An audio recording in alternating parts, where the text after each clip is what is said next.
Sawa na ba kayo sa mga kwentong karaniwan?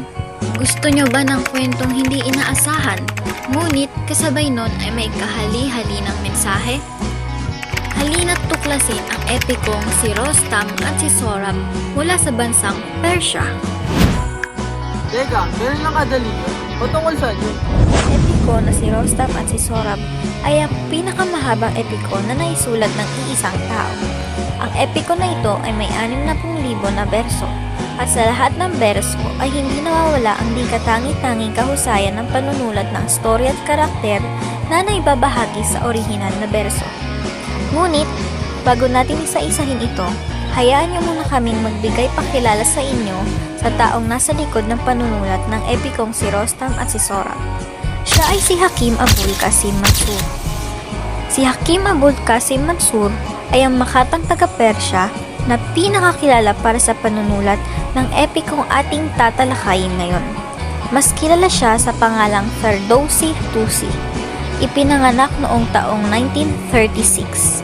Si Hakim ay lumaki sa isang bayang malapit sa Tus, Kretet, Khorasan, kung saan ang mga magulang niya ay nagmamay-ari ng lupain.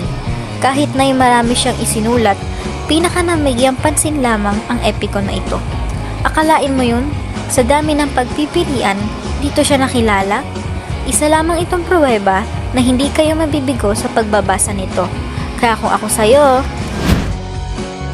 Sa nakasanayan, ang bawat kwentong umiibabaw sa ating panahon ngayon ay may predictable o madaling hulaan ang mga kasunod na pangyayari ito.